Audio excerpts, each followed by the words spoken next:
નમસ્કાર વિદ્યાર્થી મિત્રો, ધોરણ 11 કોમર્સ વિષય નામાના મૂળતત્વ, જેમાં આપણે ચેપ્ટર 2 જોઈ રહ્યા છીએ, માહિતીનું નિરૂપણ, જેની અંદર આજે મુદ્દા નંબર 2.4 આકૃતિઓ જોવાના છે.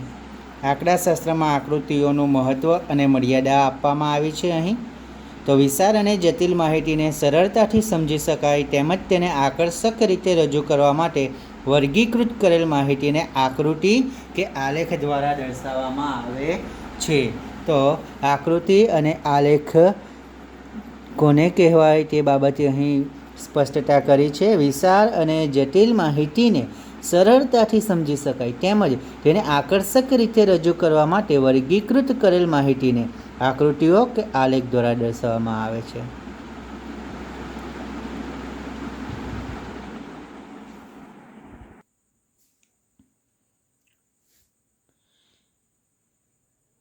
હવે આકૃતિ દ્વારા માહિતીના મુખ્ય તારણો આપોઆપ સ્પષ્ટ બને તે રીતે માહિતીની રજૂઆત થાય છે.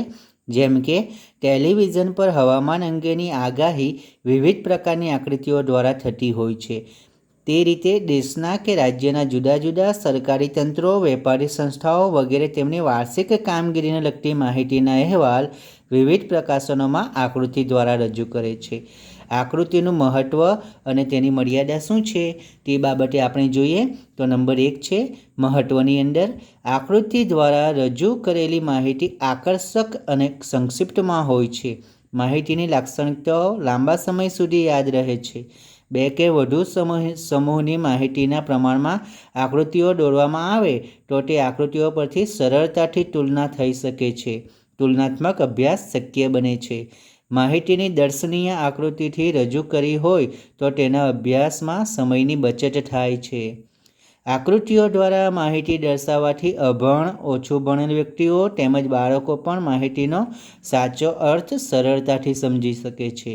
વેપાર વાણિજ્યના ક્ષેત્રમાં આકૃતિનો ઉપયોગ અસરકારક જાહેરાતો બનાવી શકાય છે.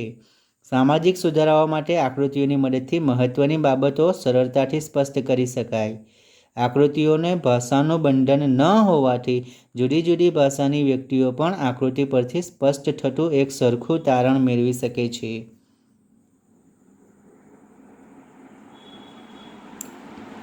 તેની મર્યાદાઓ તો આકૃતિ દોરવામાં ચોકસાઈ ન રાખવામાં આવે તો તે ગેરમાર્ગે દોરે છે, એટલે કે ચોક્કસ આકૃતિ દોરેલી હોવી જોઈએ. દ્રષ્ટિભ્રમને કારણે આકૃતિનો લોકમાનસને મૂંઝવી નાખે છે.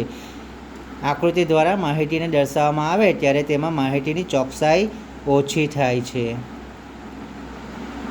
હવે જુઓ આકૃતિના કેટલા પ્રકારો છે તો 3 પ્રકાર છે. એકમાપી આકૃતિ, દ્વિમાપી આકૃતિ અને ચિત્રાકૃતિ. એકમાપી આકૃતિમાં શું આવે? સ્તંભ આકૃતિ આવે, પાસેના સ્તંભ દર્શાવતી સ્તંભાકૃતિ આવે, સાદી વિભાજિત સ્તંભાકૃતિ આવે અને ટકાવારી વિભાજિત સ્તંભાકૃતિ આવી શકે. મિત્રો, આપણે ચેપ્ટર નંબર 2ની અંદર શરૂઆતમાં થિયરીઓ જોઈ ગયા છે.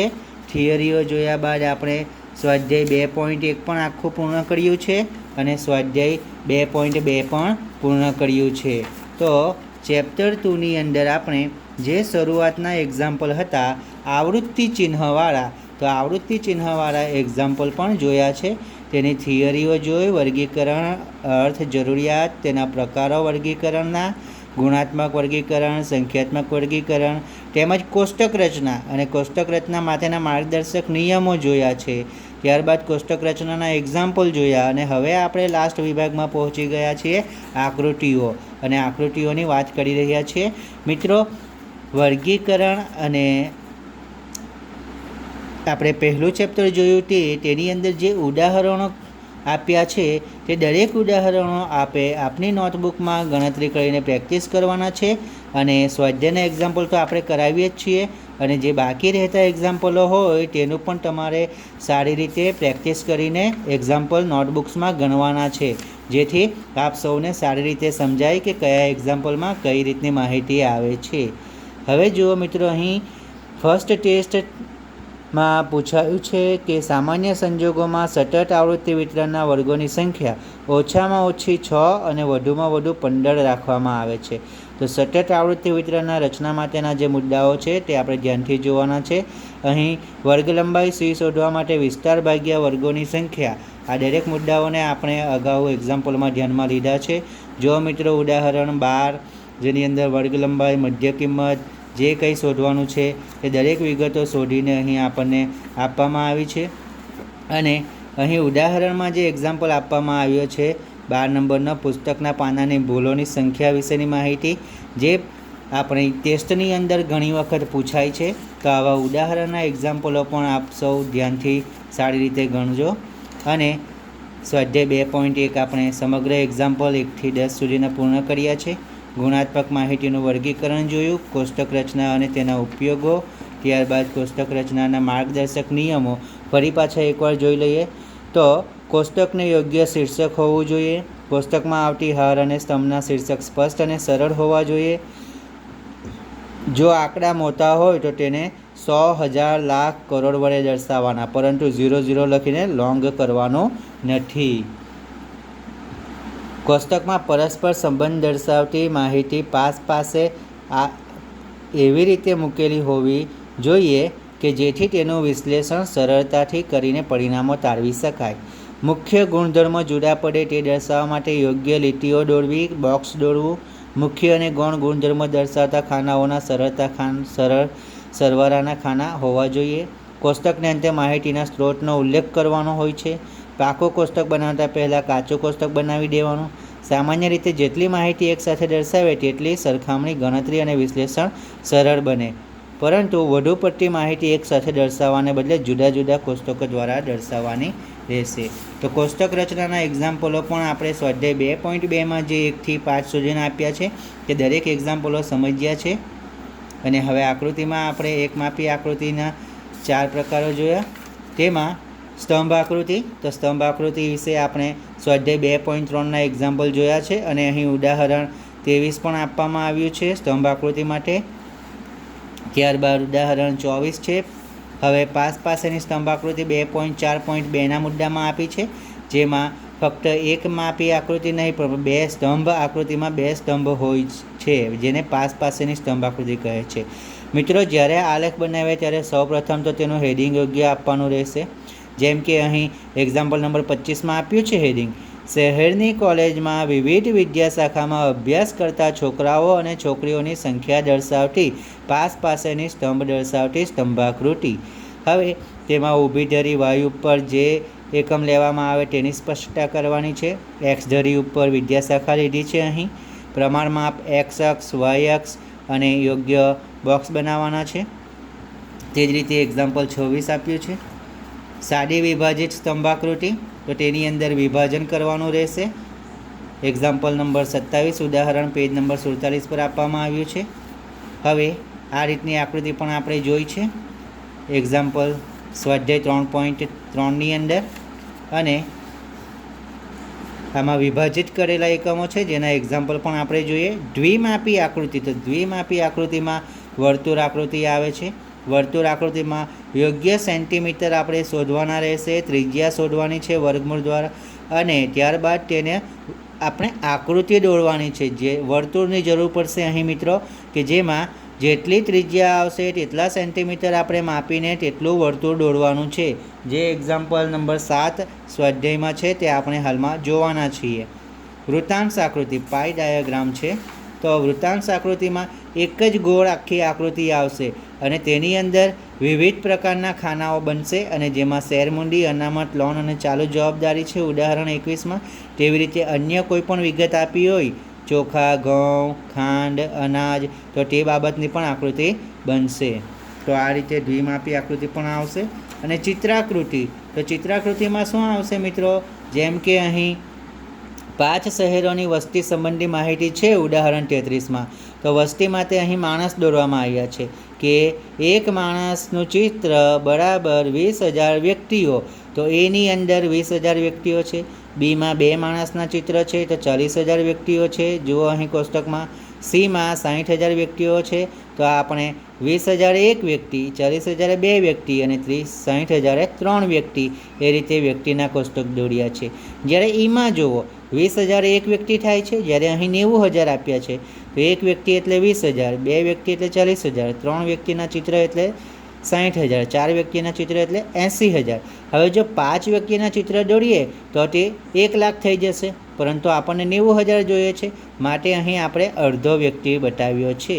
તે જ રીતે કપાસ, ગામ એમાં અને ગામ બીમાં મગફળીનું ઉત્પાદન, કઠોળનું ઉત્પાદન વગેરે માહિતી આપણે ચિત્રાકૃતિમાં દર્શાવી છે.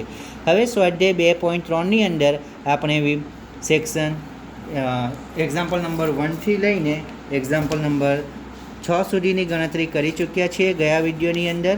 મિત્રો, અહીં આપને ફક્ત સમજૂતી આપવામાં આવે છે કે એક્ઝામ્પલ કઈ રીતે ગણવાના છે અને તમારે આ એક્ઝામ્પલ ગ્રાફ બુકની અંદર કરવાના રહેશે વિદ્યાર્થી મિત્રો, જેમાં યોગ્ય કક્ષાએ સ્કેલ માપ લેવાનું છે, વાય એક્સ અક્ષ નક્કી કરવાના છે, તેના ઉપર કઈ રીતની વિગતો લેવાની છે તે અહીં સમજાવવામાં આવ્યું છે. સ્વાધ્યાય 2.3માં ફર્સ્ટ એક્ઝામ્પલ જોયો છે આપણે ગયા વિડીયોમાં, સેકન્ડ એક્ઝામ્પલ પણ જોયો છે જેમાં માઇનસમાં વિગત આવતી હતી.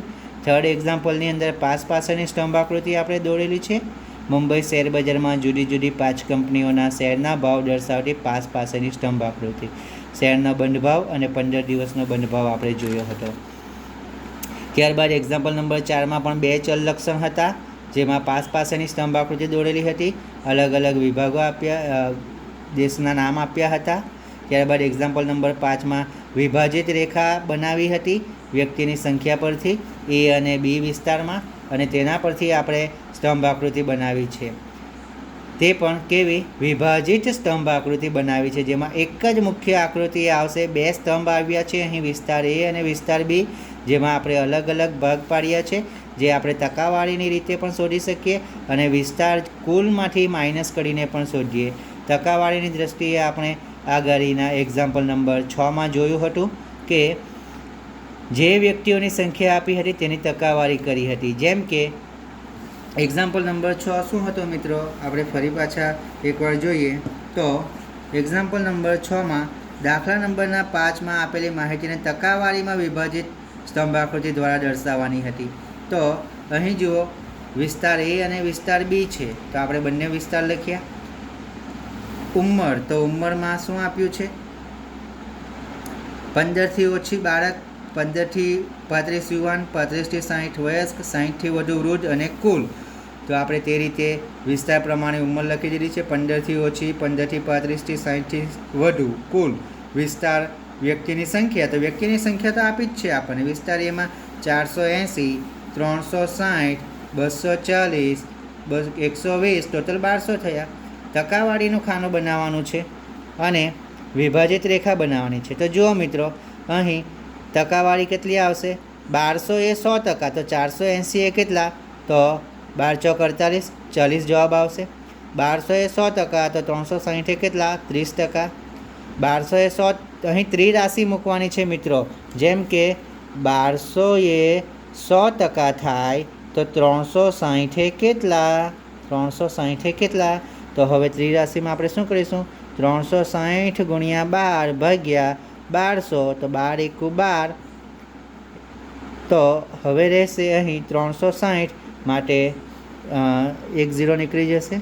12 × 12, 12 તાલી 36, માટે રહેશે 30.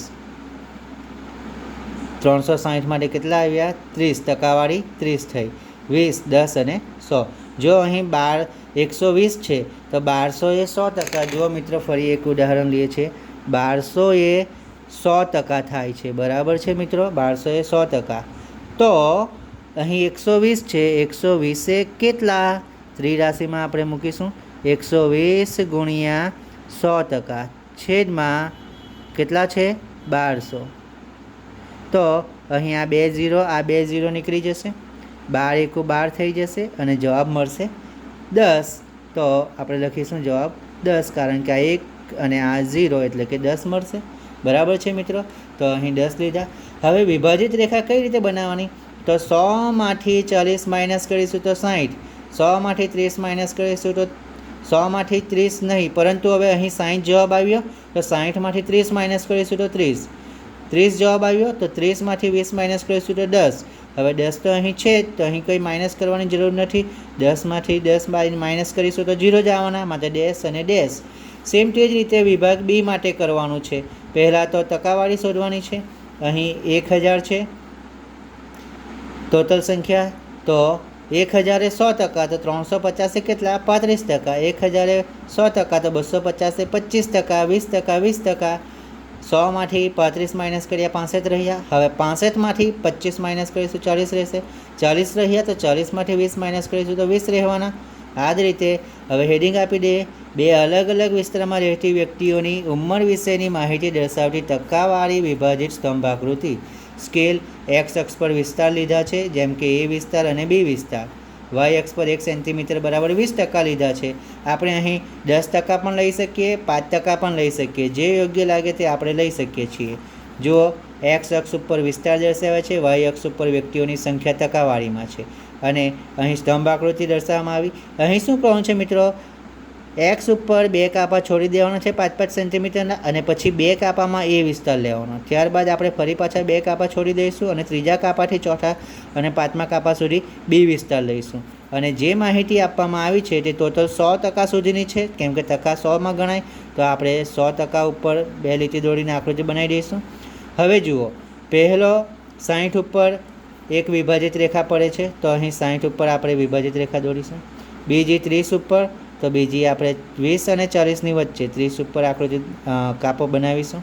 પછી 10 ઉપર, તો 0 અને 20ની વચ્ચે 10 ઉપર બનાવીશું.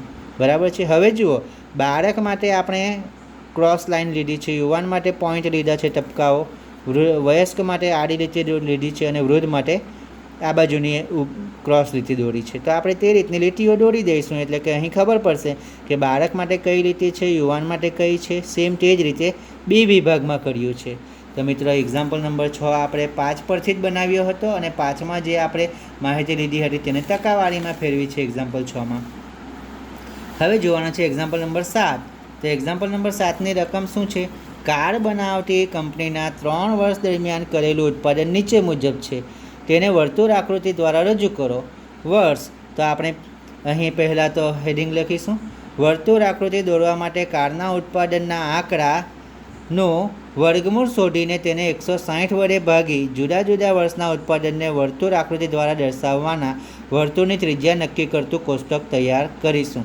અહીં જે આપણે કોષ્ટક તૈયાર કરવાનું છે તેના માટે અહીં વિગત લખવામાં આવી છે કે વર્તુળ આકૃતિ દોરવા માટે કારના ઉત્પાદનના આંકડાનું વર્ગમૂળ શોધી તેને 160 વડે ભાગી જુદા જુદા વર્ષના ઉત્પાદનને વર્તુળ આકૃતિ દ્વારા દર્શાવતા વર્તુળની આકૃતિની ત્રિજ્યા નક્કી કરતું કોષ્ટક તૈયાર કરીએ. પહેલાં તો જુઓ, અહીં મિત્રો શું આપ્યું છે? વર્ષ આપ્યું છે 2012, 13 અને 14. આપણે ઊભી કોલમમાં લખ્યું. કારનું ઉત્પાદન છે તો તેને પણ લખી દઈએ. 2012નું 25,600 ઉત્પાદન, 13નું 1,02,400 અને 14નું 1,60,000. ચાલો, હવે વર્ગમૂળ કરવાનું છે, તો શું કરીએ? વર્ગમૂળ 160, 320 અને 400. ત્રિજ્યા 160/60, 160/60 એટલે વર્ગમૂળ ભાગ્યા 160 કર્યું છે. અહીં કાર બનાવતી કંપનીને 3 વર્ષ દરમિયાન કરેલું ઉત્પાદન નીચે મુજબ છે, તેને વર્તુળ આકૃતિ દ્વારા રજૂ કરો. તો એક ત્રિજ્યા બરાબર શું કરવાનું રહેશે? વર્ગમૂળના છેદમાં 160. તો અહીં વર્ગમૂળ 25,600નું પહેલાં વર્ગમૂળ કાઢી લો. તો 25,600નો આપણે કેલ્સી ઉપર લખીશું 25,600, તેનું એકવાર વર્ગમૂળ કરીશું તો 160 જવાબ મળશે. 1,02,400 તેનું વર્ગમૂળ કરો તો 320 જવાબ મળશે. ત્યારબાદ 1,60,000 છે, તેનું વર્ગમૂળ કરો તો 400 જવાબ મળશે. હવે જો ત્રિજ્યા, તો ત્રિજ્યામાં શું કરવાનું છે? જે વર્ગમૂળ આવ્યું છે ને તે વર્ગમૂળને આપણે 160 વડે ભાગવાનું રહેશે. તો 160/160 એટલે કે 1.0. 320 જવાબ આવ્યો તેને 160 વડે ભાગીશું તો 2.0. 400/160 તો 2.5. હવે આ જે આપણને ત્રિજ્યા મળી છે ને મિત્રો, તો વર્તુળમાં એટલી ત્રિજ્યા લઈને આપણે ગોળ રાઉન્ડ આખું સર્કલ બનાવવાનું છે. અહીં એક ત્રિજ્યા મળી છે, તો આપણે વર્તુળ લઈને ત્યારબાદ અહીં 1 સેન્ટીમીટર જેટલું માપ લઈશું. કેટલું મિત્રો? કે સ્કેલ ઉપર ફક્ત 1 સેન્ટીમીટર જેટલું માપ લઈશું. 1 સેન્ટીમીટર જેટલું, અને તેના માપની આપણે આકૃતિ બનાવીશું અને શું કરીશું, ત્યારબાદ વચ્ચે લખીશું r બરાબર 1 સેન્ટીમીટર. ત્યારબાદ બીજી આકૃતિ બનશે વર્તુળ આકૃતિ, તેમાં શું કરીએ, r બરાબર 2 સેન્ટીમીટર લખીશું. અહીં આપણે વર્ષ લખીશું કે 2012 માટે 1 સેન્ટીમીટર, 2013 માટે 2 સેન્ટીમીટર, અને લાસ્ટમાં મોટી આકૃતિ બનશે 2.5 સેન્ટીમીટરની, જેમાં r is equal to 2.5 centimetre લખીશું. હવે મિત્રો સેમ આ જ એક્ઝામ્પલ છે જે આપણે વર્તુળ આકૃતિના જે મુદ્દાઓ જોયા છે તેમાં આપ્યું છે, અને આપને કહ્યું પણ છે કે આ આપણે જોવાના છીએ. હવે જુઓ, વર્તુળ આકૃતિની બાબત સમજીએ. પહેલાં સ્પષ્ટ કરી લઈએ કે આંકડાકીય માહિતી ખૂબ જ મોટી હોય અને 2 કે તેથી વધુ બાબતો માટે વસ્તુઓ, સ્થળ કે સમય અંગેની માહિતી રજૂ કરવાની હોય ત્યારે આ આકૃતિઓનો ઉપયોગ કરવામાં આવે છે. આ આકૃતિમાં વસ્તુના જથ્થાને વર્તુળના ક્ષેત્રફળ તરીકે દર્શાવવામાં આવે છે. વસ્તુનો જથ્થો બરાબર વર્તુળનું ક્ષેત્રફળ πr², જ્યાં પાઈ એટલે કે 3.14 અથવા 22/7 અને r એટલે કે વર્તુળની ત્રિજ્યા. કોઈપણ વર્તુળને ક્ષેત્રફળ તેની ત્રિજ્યાના વર્ગ સપ્રમાણ હોય છે. તેથી વર્તુળ આકૃતિ દોરવા માટે અલગ અલગ માહિતીને સંખ્યાત્મક કિંમતોનું વર્ગમૂળ શોધવામાં આવે છે, અને તે વર્ગમૂળના માપને ત્રિજ્યા લઈ એક સીધી રેખા પર વર્તુળના કેન્દ્રબિંદુ આવે તેવા અલગ અલગ 3 વર્તુળ દોરવામાં આવે છે. મિત્રો અહીં પણ સીધી લીટીમાં 3 વર્તુળ દોરવામાં આવ્યા છે, અને આપણે જે એક્ઝામ્પલ ગણીએ તેમાં પણ જુઓ, એક જ સીધી લીટીમાં આપણે પોઈન્ટ રાખ્યો છે, 1, 2 અને 3, અને સીધી લીટી ઉપર આપણે વર્તુળ દોર્યા છીએ. સેમ પાઠ્યપુસ્તકની અંદર એ રીતે કહ્યું છે તે પ્રમાણે સીધી લીટીમાં વર્તુળનો પોઈન્ટ આવે સેન્ટર, તે રીતે 3 આકૃતિ બનાવી છે. એક સીધી રેખા પર વર્તુળના કેન્દ્રબિંદુ આવે તેવા અલગ અલગ વર્તુળો સમાન અંતરે ચડતા કે ઉતરતા ક્રમમાં દોરવામાં આવશે. અહીં ચડતા ક્રમમાં લીધા છે તે સૌથી પહેલાં નાદલું વર્તુળ, ત્યારબાદ મોટું, અને ત્યારબાદ એનાથી મોટું વર્તુળ. જ્યારે સમયની સાપેક્ષમાં માહિતી આપેલી હોય ત્યારે આપેલ સમય પ્રમાણે જ વર્તુળ દોરવામાં આવે છે. એટલે કે વર્ષ આપેલા હોય તો વર્ષ પ્રમાણે જ વર્તુળ દોરવામાં આવશે. પછીથી એકમાં નાનું આવે, બીજામાં મોટું આવે, ત્રીજામાં નાનું પણ આવી શકે. જો વર્તુળની ત્રિજ્યા મોટી હોય તો તેને કોઈ અચળાંક વડે ભાગીને, અથવા જો ત્રિજ્યા નાની હોય તો કોઈ અચળાંક વડે ગુણીને વર્તુળ આકૃતિ દોરવામાં આવશે. અહીં ઉદાહરણ 30ની અંદર વર્ષ આપ્યા છે અને ઉત્પાદન એકમમાં આપ્યું છે. તો આપેલી માહિતી સંખ્યાત્મક રીતે મોટી છે, તેથી વર્ગમૂળ લઈ મળતી સંખ્યાને 250 વડે ભાગી વર્તુળની ત્રિજ્યા નક્કી કરીશું. વર્ષ 2013-14-15 છે, ઉત્પાદન એકમમાં છે 3,60,000, 4,90,000, 6,40,000, વર્ગમૂળ આવ્યું 600, 700, 800, અને ત્રિજ્યા વર્ગમૂળ ભાગ્યા 250. તો 2.4, 2.8 અને 3.2 જવાબ આવ્યો. તો આપણે 3,60,000 એકમ, 2.4 સેન્ટીમીટર 2013માં, 4,90,000 એકમ, r બરાબર 2.8 સેન્ટીમીટર 2014માં, 2015માં 3.2 સેન્ટીમીટર, 6,40,000 એકમ છે.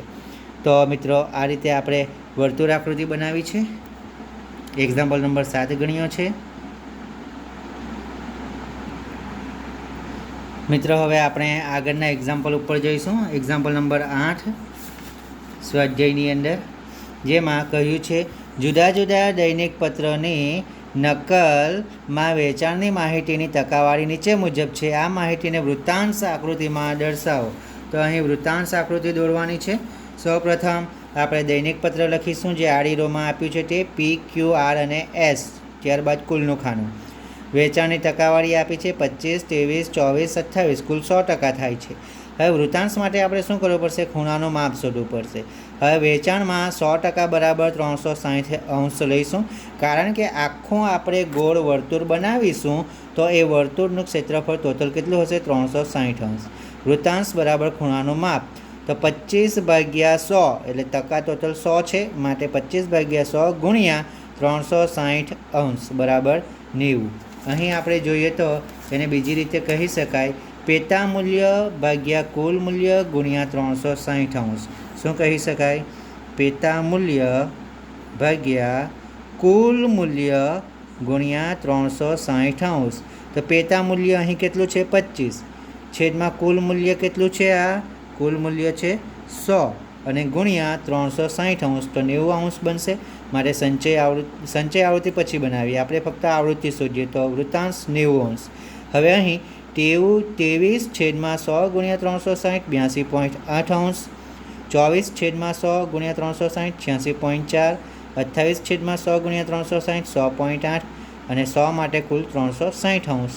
આ આપણે સૂત્ર જોયું છે. હવે જુઓ, સંચય માપ મેળવવાનું છે તો પહેલાં 90 અંશ, 90 + 82.8 172.8 અંશ અને 82.8 પછી 86.4 એટલે 172.8 + 86.4 તો 259.2 અને 259.2 + 100.8 એટલે 360 અંશ થશે. હવે મિત્રો, જો તમે અહીં સંચય માપ ના લો અને ડાયરેક્ટ આ માપના આધારે વૃત્તાંશ આકૃતિ બનાવો તો પણ ચાલી શકે છે, પરંતુ અહીં સંચય માપ બરાબર કુલ 360 અંશ લેવા માટે આપણે અહીં લીધું છે. અને આકૃતિ કેવી બનશે હવે મિત્રો? તો જુઓ, આકૃતિ આ રીતની કંઈક આવશે. આખું વર્તુળ બનશે 360 અંશનું. તેની અંદર આપણે અલગ અલગ ભાગ પાડીશું. દૈનિક પત્ર P માટે ક્રોસ લાઇન, Q માટે તબકા તબકા, R માટે ચોકડી ચોકડી અને S માટે ઊભી લીટી. તો જુઓ, અહીં વર્તુળ બનાવ્યા પછી પહેલો 90 અંશે પડે છે. તો આપણે શું કરીશું?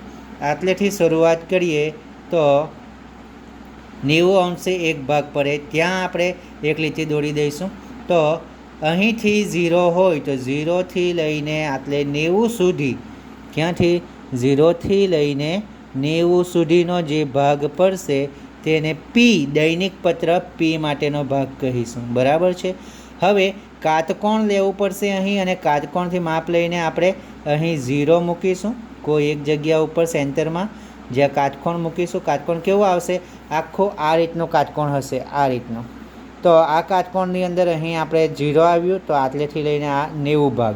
તો અહીં આપણે શરૂઆત અહીંથી કરી હોય તો P, દૈનિક પત્ર આ આવશે, અને જો શરૂઆત અહીંથી કરીશું તો આટલો ભાગ Pમાં આવશે. પરંતુ આપણે આ એક્ઝામ્પલમાં શરૂઆત અહીંથી કરી છે તો Pનો ભાગ 0થી લઈને 90 અંશ સુધી Pનો ભાગ. ત્યારબાદ કાટકોણને આપણે ફેરવી કરીશું અને અહીં મૂકીશું. હવે ભાગ જુઓ તો 90 પછી 82.8. જો અહીં આપણે આ વૃત્તાંશ લઈએ તો આ રીતે કાટકોણ ફેરવી કરવું પડશે. તો ત્યાંથી પછી આપણે લઈશું આટલે કાટકોણ ફેરવીને 82.8 સુધી. બરાબર છે. તો એ 82.8 અહીં આવશે. પરંતુ આપણે સંચય આવૃત્તિ લઈએ તો કાટકોણ જે રીતે મૂક્યું છે તે રીતે જ રાખવાનું રહેશે, અને ત્યાંથી આપણે અહીં 0 જ રાખીશું. અને 0 રાખીને ત્યારબાદ કેટલું માપ લઈશું? 172.8. તો અહીં 0 હોય તો 0થી લઈને આટલે સુધીનું માપ એટલે કેટલું થશે? 180. આ સીધો ભાગ. બરાબર છે. પરંતુ આપણી પાસે 172 પોઈન્ટ સમથિંગ છે, 172.8, તો 172.8 આટલે આવશે. બરાબર છે મિત્રો. તો આ જે ભાગ થયો તે દૈનિક પત્ર Q માટેનો ભાગ થશે. તેના માટે તબકા તબકા પાડ્યા છે તો તબકા બતાવીશું. અને જો મિત્રો તમે સંચય આવૃત્તિ ના લો અને ફક્ત વૃત્તાંશનું માપ લો તો શું કરવું પડશે? કાટકોણને ફેરવીને અહીં 0 અહીં લાવી દેવો પડશે. તો કાટકોણ આ રીતે મુકાઈ જશે. આટલે મુકાયું. બરાબર છે. હવે અહીંથી માપ લેવો તો આટલે સુધી. હવે સંખ્યા કઈ લેવાની? તો અહીં 90 અંશ લઈ લીધો છે તો ત્યાર પછી 82.8 અંશ. તો કાટકોણ આ રીતે મૂક્યું છે તો અહીં 0થી 0 અહીં આવી જશે તો 0થી લઈને 82.8 અહીં આવશે. કેટલા? 82.8. 0 અહીં લઈએ તો. આ જ રીતે આગળ જઈએ તો અહીં આપણે કાટકોણ મૂકીને 0 લઈશું તો અહીં 0 રહેશે. તો પછી આ બાજુ આવશે, અથવા તો ઊંડું કાટકોણ મૂકીશું તો અહીં 0 તો આટલે 360 થયા. તો 0થી આપણે ગણતરી કરવાની છે. હવે જુઓ કેટલું આવે છે? 259.2.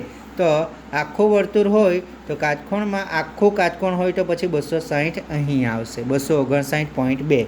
તો 259.2 સુધીનો ભાગ અહીં કયું પત્રક છે? પત્ર છે સમાચાર પત્ર R. તે જ રીતે બાકીનો જે ભાગ રહ્યો તે 360 અંશમાં, 360 અંશમાં બાકીનો ભાગ S સમાચાર પત્ર. બરાબર છે મિત્રો. આ જ રીતનું વૃત્તાંશ આકૃતિનું ઉદાહરણ આપણને પેજ નંબર 51થી લઈને શરૂઆત કરી છે તે પેજ નંબર 52 ઉપર તેનું ઉદાહરણ આપવામાં આવ્યું છે અને તેની આકૃતિ પણ બતાવી છે, જેમાં શેરમુંડી, અનામત, લોન અને ચાલુ જવાબદારી લીધી છે. તેમાં વૃત્તાંશ કુલ માપ લીધું છે 150, 100, 50, 60 અને 360. સંચય આવૃત્તિ શોધી નથી, પરંતુ ડાયરેક્ટ વૃત્તાંશના ખૂણાનું માપ લઈને બનાવ્યું છે. તો કાટકોણ આપણે જે રીતે મૂકતા જઈશું, જો અહીં 0 લઈએ આપણે આટલે માની લો કે 0 છે, બરાબર છે કાટકોણમાં. તો 0થી લઈને શરૂઆત કરીશું તો 150 ક્યાં થશે? આટલે 90 થવાના, આટલે 150. જો અહીં આખો કાટકોણ હોય તો અહીં 180 થાય. તો 0થી લઈને 150 અહીં થશે, માટે આ 150. પછી 100, તો કાટકોણ અહીંયા મૂકીએ આપણે આ જગ્યા ઉપર, તો 100 લેવાના છે, 100 અહીં થશે. ત્યારબાદ અહીં કાટકોણ મૂકીએ, 50 અહીં થશે, બાકીનો ભાગ રહ્યો તે 60. આ રીતે વૃત્તાંશ આકૃતિ બનાવી શકાય. અહીં બીજી વૃત્તાંશ આકૃતિ પણ બનાવી છે કુટુંબ એ અને કુટુંબ બી માટે. તો આપ સૌ વિદ્યાર્થી મિત્રો ઉદાહરણના એક્ઝામ્પલ ધ્યાનથી સમજશો તો સ્વાધ્યાયના એક્ઝામ્પલ પણ સમજમાં આવશે જ. હવે એક્ઝામ્પલ નંબર 9 ઉપર જઈએ આપણે. એક્ઝામ્પલ નંબર 9માં શું કહ્યું છે જુઓ મિત્રો. અહીં આપને સમજણ આપવામાં આવે છે કે તમારે આકૃતિ કઈ રીતે દોરવાની છે, એક્ઝામ્પલ કઈ રીતે ગણવાના છે. એક્ઝામ્પલ નંબર 10 છે. વીજળીના ગોળા બનાવતી 2 જાણીતી કંપનીના ઉત્પાદનના આંકડા નીચે મુજબ છે, તેને ચિત્રાકૃતિમાં દર્શાવો. વર્ષ ગોળાનું ઉત્પાદન લાખ એકમોમાં અને કંપની એ આપણે 9મો એક્ઝામ્પલ જોવાના છે. નીચે આપેલી માહિતીને ચિત્રાકૃતિમાં દર્શાવો. વર્ષ અને કેરીનું ઉત્પાદન કિલોગ્રામમાં. તો 2010, 11, 12, 13, 14 વર્ષ લીધા છે અને કેરીનું ઉત્પાદન આપ્યું છે. તો આપણે તેને ઊભી કોલમમાં ગોઠવી દઈએ. વર્ષ 2010, 11, 12, 13, 14. કેરીનું ઉત્પાદન તો છે 1 લાખ, 1,50,000, 2,50,000, 1,50,000 અને 75,000. હવે કેરીના ઉત્પાદન માટે ચિત્રાકૃતિ બનાવવાની છે. તો પહેલાં આપણે શું કરીએ? વર્ષ 2010થી વર્ષ 2014 સુધીનું કેરીનું ઉત્પાદન કિલોગ્રામમાં 50,000 કિલોગ્રામ બરાબર કેરીના ઉત્પાદન માટે એક કેરીનું ચિત્ર લીધું છે. તો એક કેરીનું ચિત્ર બરાબર કેટલા કિલોગ્રામ છે? 50,000 કિલોગ્રામ. હવે જુઓ 2010ના વર્ષ માટે કેટલું ઉત્પાદન છે? 1 લાખ કિલોગ્રામ, બરાબર છે. તો આપણી પાસે 50,000 કિલોગ્રામ પર એક કેરીનું ચિહ્ન છે. તો એક કેરીનું ચિહ્ન પાડીશું તો કેટલા કિલોગ્રામ થયા? 50,000. તો 2 કેરીના ચિહ્ન પાડીએ તો 1 લાખ થઈ જશે. 50,000 પ્લસ 50,000, 2 કેરી. 1,50,000 એકમ છે અહીં ઉત્પાદન કિલોગ્રામમાં. તો એક કેરી બરાબર 50,000 કિલોગ્રામ, 2 કેરી બરાબર 1 લાખ કિલોગ્રામ, 3 કેરી બરાબર 1,50,000 કિલોગ્રામ. તે જ રીતે 2,50,000, 1,50,000 અને અહીં જુઓ 75,000 છે. તો 50,000 એકમો માટે 2014માં એક કેરી અને બાકીના 25,000 એટલે કે 50 પ્લસ 25 75 થશે. તો બાકીના માટે આપણે અડધી કેરી પાડીશું અહીં, આખી કેરી નહીં. તે જ રીતે ચિત્રાકૃતિ 10મા એક્ઝામ્પલ માટે. વીજળીના ગોળા બનાવતી 2 જાણીતી કંપનીના ઉત્પાદનના આંકડા નીચે મુજબ છે, તેને ચિત્રાકૃતિમાં રજૂ કરો. વર્ષ ગોળાનું ઉત્પાદન કંપની એ અને કંપની બી, તેને આપણે ઊભી કોલમમાં દર્શાવી દઈએ. વર્ષ 2012, 13, 14 અને 15. હવે કંપની એ માટે શું છે? 50 ગોળા છે, 100 છે, 175 છે અને 200 છે. તો તેનું ઉત્પાદન આપ્યું છે અહીં ગોળાનું ઉત્પાદન. વીજળીના ગોળાનું ઉત્પાદન કંપની એ માટે અહીં આપણે ચિત્ર દોરવાના છે. કંપની બી માટે તો જેના માટે પણ કોલમ બનાવી છે. ઉત્પાદન છે, તેનું ઉત્પાદન આપણને પાઠ્યપુસ્તકમાં કહ્યું છે રકમમાં 100, 150, 200 અને 200 લખી દીધું. વીજળીના ગોળાનું ઉત્પાદન લાખ એકમમાં. વર્ષ ઉત્પાદન કંપની એ, ઉત્પાદન કંપની બી. વર્ષને પાછું બીજી વખત લખવાની જરૂર નથી, એક આડી રોમાં આપણે સીધા ચાલીએ છીએ. તો વીજળીના ગોળાનું ઉત્પાદન લાખ એકમમાં છે, માટે 50 લાખ વીજળીના ગોળાના ઉત્પાદન માટે એક વીજળીના ગોળાનું ચિત્ર લઈએ. તો 50 લાખ વીજળીના ગોળા માટે એક ગોળો દોરવાનો છે આપણે ચિત્રમાં. તો ઉત્પાદન કેટલું છે? અહીં જુઓ ઉત્પાદન લાખ એકમમાં આપ્યું છે, માટે 50 લાખ એકમ થશે 2012માં. તો 50 લાખ એકમ માટે એક વીજળીના ગોળાનું ચિત્ર બરાબર 50 લાખ એકમ અહીં લીધેલા છે. 50 લાખ વીજળીના ગોળાનું ઉત્પાદન માટે એક વીજળીનો ગોળો. તો ઉત્પાદન 50 લાખ એકમ છે તો એક ગોળો બનાવ્યો. 100 લાખ એકમ છે તો 50 પ્લસ 50 એટલે કે 2 ગોળા બનાવ્યા. 1,175 છે તો 50,000 પ્લસ 50,000 1 લાખ પ્લસ 50,000 1,50,000 પ્લસ બાકી રહ્યા 25. તો તેના માટે અડધો ગોળોનું ચિત્ર બનાવ્યું છે. 200 ગોળા માટે 50, 50, 50, 50 4 ગોળા. સેમ તે જ રીતે કંપની બી માટે 100 ગોળા એટલે કે 50 લાખ 50 લાખ 2 ગોળાનું ચિત્ર. 150 માટે 3, 200 માટે 4, 200 માટે 4. તો મિત્રો આ રીતે આપણે સ્વાધ્યાય 2.3ના બધા એક્ઝામ્પલો સમજી લીધા છે. 1 થી 6 એક્ઝામ્પલ ઉદાહરણ આપણે અગાઉના વિડીયોમાં જોયા હતા 1 થી 5 અને 6 સુધી, પણ છઠ્ઠો એક્ઝામ્પલ ફરી પાછા આજે જોયો છે 6, 7, 8, 9 અને 10.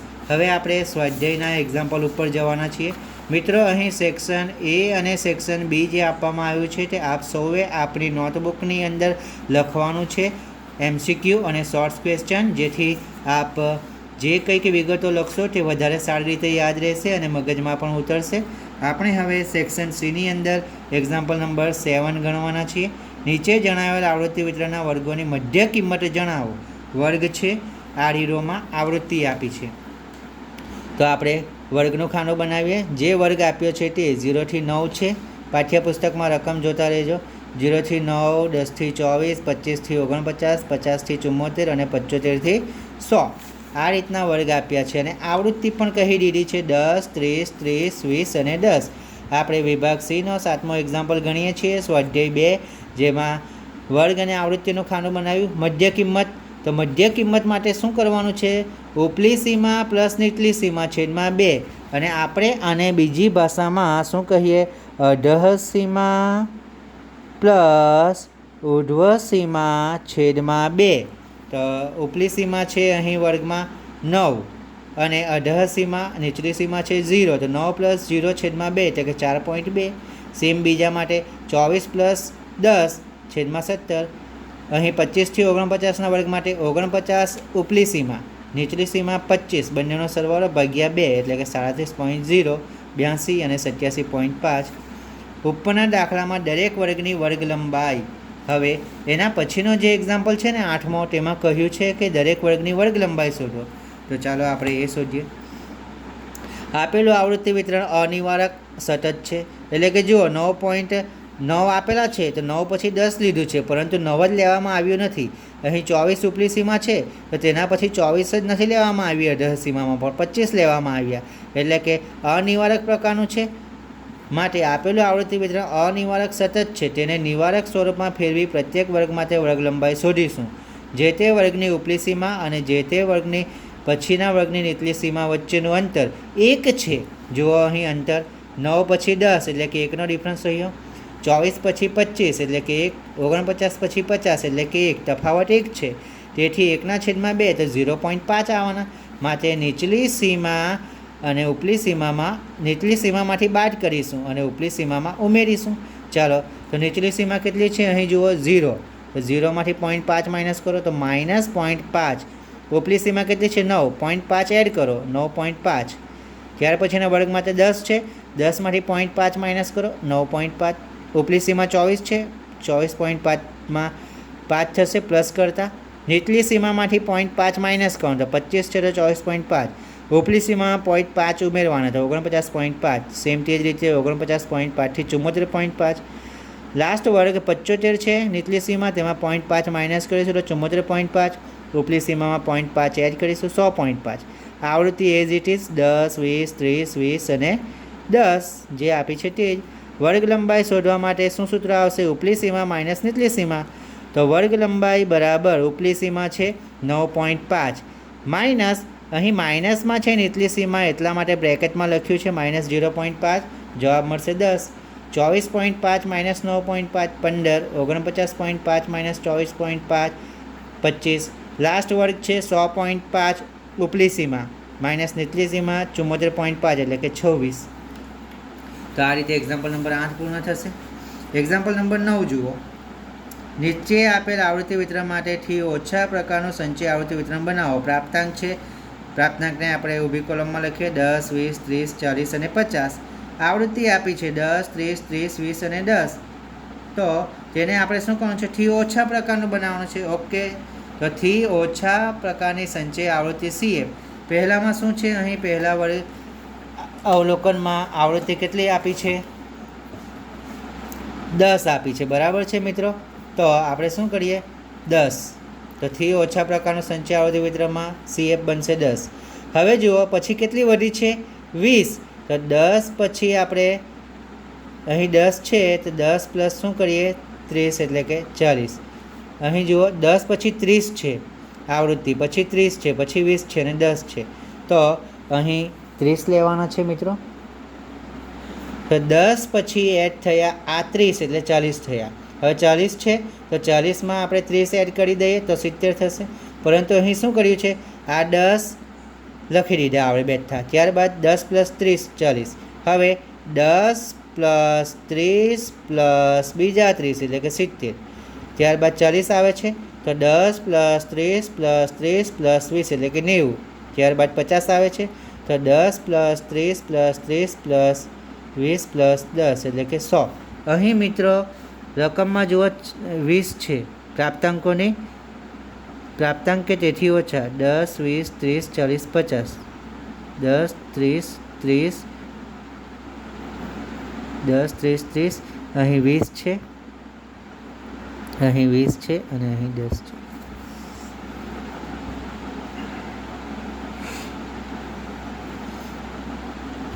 અહીં આપણે બે ખાના બનાવી દઈએ મિત્રો. પહેલાં તો પ્રાપ્તાંક આપ્યા છે 10 20 30 40 અને 50. અને આ આવૃત્તિ જોઈએ તો આવૃત્તિમાં છે 10 30 30 20 અને 10. તો અહીં આપણે પહેલાં 10 એઝ ઇટ ઇઝ લખી દીધી આવૃત્તિ. ત્યારબાદ 10માં 30 એડ કરી 40 થયા. હવે મિત્રો તમે આ રીતે નહીં કરો અને ડાયરેક્ટ 40 લખો, ત્યારબાદ તેમાં 30 એડ કરશો તો પણ 70 જ થવાના. 70 લખો અને ત્યારબાદ 20 એડ કરજો તો 90 થવાના. 90 લખો તેમાં 10 એડ કરો તો 100 થવાના. આ થી ઓછા પ્રકારનો સંચય આવૃત્તિ વિતરણ છે. જ્યારે થી વધુ પ્રકારમાં શું થશે, પહેલાં અહીં થી ઓછા પ્રકારમાં લાસ્ટમાં ટોટલ આવ્યું, જ્યારે થી વધુ પ્રકારમાં પહેલાં ટોટલ આવશે. તો અહીં પ્રાપ્તાંકો લખી લીધા છે 10 20 30 40 50. આવૃત્તિઓ છે આપણી પાસે 10 30 30 20 અને 10. તો બધી લખી દઈશું પહેલાં 10 30 30 20 અને 10 ટોટલ 100. હવે એક એક માઇનસ કરતા જાઓ તો પહેલાં 10 માઇનસ થઈ જશે કેમ કે પહેલો પ્રાપ્તાંક આવી ગયો. તો 30 30 20 અને 10 90. ત્યારબાદ 30 બીજા માઇનસ થઈ જશે તો 30 20 10 60. 20 માઇનસ થઈ જશે 10 30 માઇનસ થઈ જશે એટલે 20 અને 10. ત્યારબાદ 20 માઇનસ થશે છેલ્લે 10. તો આ રીતે બનશે થી ઓછું અને થી વધુ પ્રકારનો સંચય આવૃત્તિ વિતરણ. મિત્રો ત્યારબાદના એક્ઝામ્પલ આપણે જે સ્વાધ્યાયની અંદર ગણ્યા છે 2.1 2.2 અને 2.3ની અંદર સેમ એ રીતના જ છે. તો આપ સૌ સારી રીતે ગણી શકશો વિદ્યાર્થી મિત્રો. તો એ એક્ઝામ્પલો આપના હોમવર્ક માટે રહેશે. અને અહીં હવે પછી આપણે કયો એક્ઝામ્પલ જોઈએ તો તે બાબતે હું તમને કહું છું કે અહીં આપણે હવે પછી એક્ઝામ્પલ જોવાના છે વિભાગ સીમાં સેક્શન 11. વિભાગ સીની અંદર સેક્શન 11. તો નીચે આપેલ કોષ્ટકની પૂર્તિ કરો. કોષ્ટકમાં આપણને કહ્યું છે 2014 અને 15 બે વર્ષ આપ્યા છે અને ગુણધર્મ આપ્યા છે.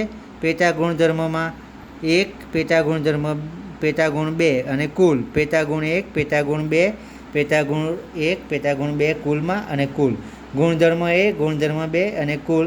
આ રીતે કોષ્ટક આપ્યું છે, તેને કોષ્ટક બેઠું બનાવ્યું.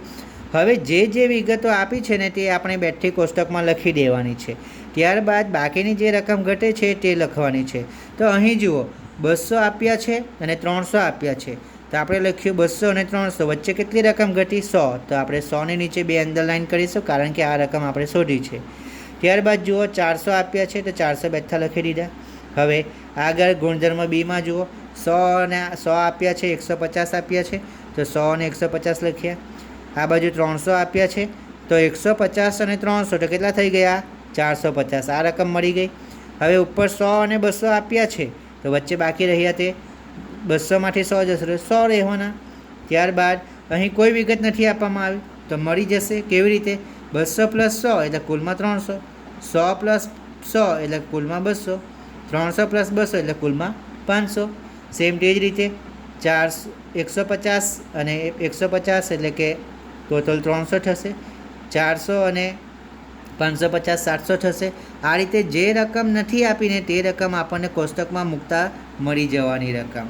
હવે આગળ એક્ઝામ્પલ નંબર 10. એક વસ્તુની માંગને સારી, મધ્યમ અને ઓછી એમ 3 વિભાગોમાં વિભાજિત કરવામાં આવે છે. એક વર્ષના અભ્યાસ દરમિયાન માલુમ પડ્યું કે 22 અઠવાડિયા દરમિયાન માંગ મધ્યમ હતી. જ્યારે 18 અઠવાડિયા દરમિયાન વસ્તુની માંગ ઓછી હતી. આ માહિતીને કોષ્ટકમાં રજૂ કરો. તો માંગ અઠવાડિયાની, સારી માંગ, તો અહીં જુઓ વસ્તુની સારી, મધ્યમ અને ઓછી એમ 3 વિભાગોમાં વિભાજિત કરેલ છે. એક વર્ષના અભ્યાસ દરમિયાન માલુમ પડ્યું કે 22 અઠવાડિયા દરમિયાન માંગ મધ્યમ હતી, તો મધ્યમમાં લખીશું 22.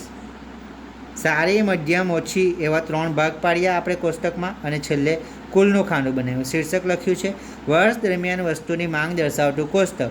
તેમાં માંગ, અઠવાડિયાની સંખ્યા બરાબર છે, સારી, મધ્યમ, ઓછી અને છેલ્લે કુલનું ખાનું.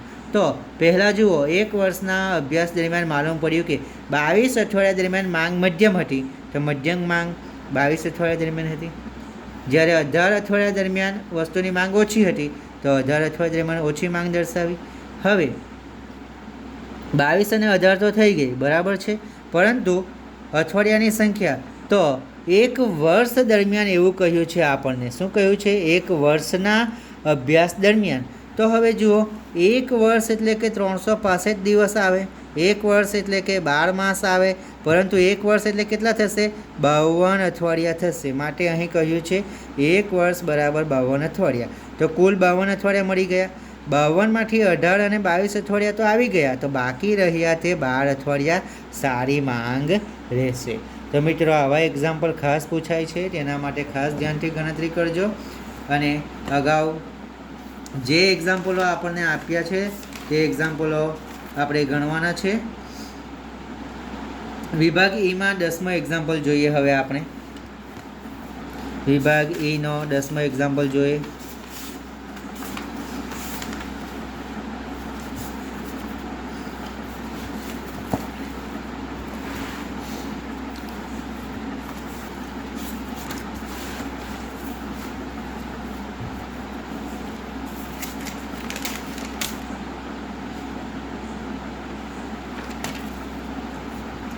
એક કારખાનામાં કામ કરતા કારીગરોનું વર્ષ, જાતિ અને રહેઠાણ અનુસાર સંખ્યા દર્શાવતું કોષ્ટક નીચે પ્રમાણે છે. સ્થાનિક, બિનસ્થાનિક 2 ગુણધર્મ છે અને કુલનું ખાનું આપ્યું છે. વર્ષ પુરુષ, સ્ત્રી અને કુલ છે સ્થાનિકમાં, અને બિનસ્થાનિકમાં પુરુષ, સ્ત્રી, કુલ. તો કુલમાં પણ પુરુષ, સ્ત્રી અને કુલ આવશે. વર્ષ 2010 અને 15 આપ્યા છે. અહીં મિત્રો દરેક ખાનામાં વિગતો આપી દીધી છે, કોઈ ખૂટતી રકમ શોધવાની નથી, પરંતુ પૂછ્યું શું છે તે જુઓ. તો કોષ્ટકને આધારે નીચેના પ્રશ્નોના જવાબ આપો. પહેલો, 5 વર્ષના સમયગાળા દરમિયાન કારીગરોની સંખ્યામાં કેટલા ટકાનો વધારો થયો છે? ચાલો તો પહેલાં આપણે તે જ શોધીએ.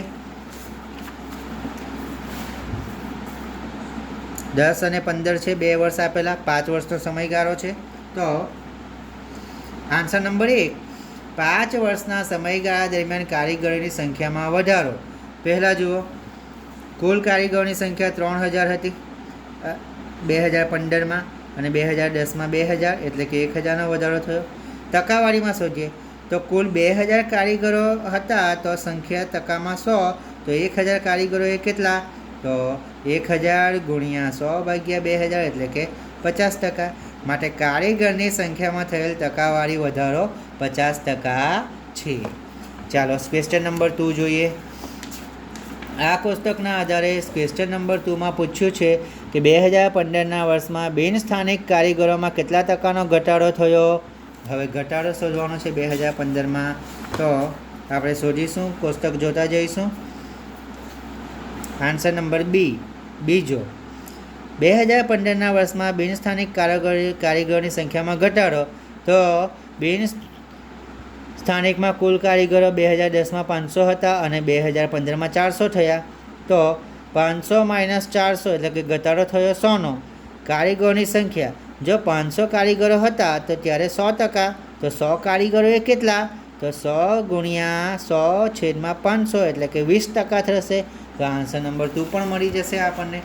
હવે આન્સર નંબર 3માં પૂછ્યું છે કે 5 વર્ષના સમયગાળામાં પુરુષોની સંખ્યામાં કેટલો ટકાનો ઘટાડો થયેલો છે? તો કુલ પુરુષોની સંખ્યા જુઓ 5 વર્ષની અંદર. પહેલાં ક્વેશ્ચન ધ્યાનથી વાંચી લઈએ. 5 વર્ષના સમયગાળામાં પુરુષ અને સ્ત્રીઓની સંખ્યામાં અનુક્રમે કેટલા ટકાનો વધારો થયો? બંનેની સંખ્યામાં વધારો શોધવાનો છે. તો પહેલાં આપણે પુરુષોની સંખ્યામાં જોઈએ. થયેલ વધારો, તો 800નો વધારો થયેલો છે પુરુષોની સંખ્યામાં. જેમ કે કુલ પુરુષો 1500 હતા અને પછી 2300 થયા, તો 1500 ને 2300 વચ્ચેનો ડિફરન્સ રહ્યો 800નો. ટકાવારીમાં જુઓ, પુરુષોની સંખ્યા કુલ 1500 હતી 2010માં, તો 100%, તો 800 ઘટી તો કેટલા ટકાનો ઘટાડો થયો? 100 ગુણ્યા 800 છેદમાં 1500 બરાબર 53.33% ઘટાડો થયો. સેમ તે જ રીતે સ્ત્રીઓની સંખ્યામાં ઘટાડો થયો, તો કુલ સ્ત્રીઓ 500 હતી અને 700 થઈ છે, તો વધારો થયો. 5 વર્ષના સમયગાળામાં સ્ત્રીઓની સંખ્યામાં થયેલો વધારો તો 700 થયા અને 500 હતા, એટલે કે 200નો વધારો થયો. ટકાવારી, સ્ત્રીની સંખ્યા 500 હતી ત્યારે 100% હતા, તો 200 વધ્યા તો કેટલા થયા? 100 ગુણ્યા 200 છેદમાં 500, એટલે કે 40%નો વધારો થયો. હવે મિત્રો અહીં એક્ઝામ્પલ નંબર 11માં વિભાજિત સ્તંભાકૃતિ દોરવામાં આવી છે. એક્ઝામ્પલ નંબર 11ની વિભાજિત સ્તંભાકૃતિ માટે આપણે જે એક્ઝામ્પલ અગાઉ સમજ્યા છે, સેમ તે જ રીતે આપણે વિભાગ પાડવાના છે, વિભાજિત કરવાનું છે અને ત્યારબાદ આકૃતિ બનશે આ રીતની. તો એક્ઝામ્પલ નંબર 11 પણ ગણવાનો છે વિદ્યાર્થી મિત્રો, સેક્શન ઈનો. અને હવે પછીના જે એક્ઝામ્પલો બાકી રહ્યા છે એ દરેક એક્ઝામ્પલો આપણે સ્વાધ્યાયના એક્ઝામ્પલમાં શીખી ગયા છીએ. તો આ દરેક એક્ઝામ્પલ આપ સૌ સારી રીતે ગણી શકશો મિત્રો. અને જો કોઈ એક્ઝામ્પલમાં ના સમજ પડે એવું હોય તો આપ એના માટે કહી શકો છો કે આ એક્ઝામ્પલ ગણાવો છે અહીં, તો આપણે યુટ્યુબના વિડીયો ઉપર એ વિડીયો બનાવીને મૂકી શકીએ, જેથી આપને પણ સમજમાં આવી શકે. હવે દરેક એક્ઝામ્પલો મિત્રો એવા છે કે જે આપણે સ્વાધ્યાયના 2.1, 2.2 અને 2.3ના જે એક્ઝામ્પલો જોઈ ગયા છીએ સેમ એ રીતના છે અને જેમાં આપણે ગણતરી સારી રીતે કરી શકીએ છીએ. તો આજના માટે મિત્રો આટલું રહેશે. સ્વાધ્યાય 2 અહીં આપણે પૂર્ણ કરીને ચેપ્ટર 2 સમાપ્ત કરીએ છીએ. થેન્ક યુ વિદ્યાર્થી મિત્રો.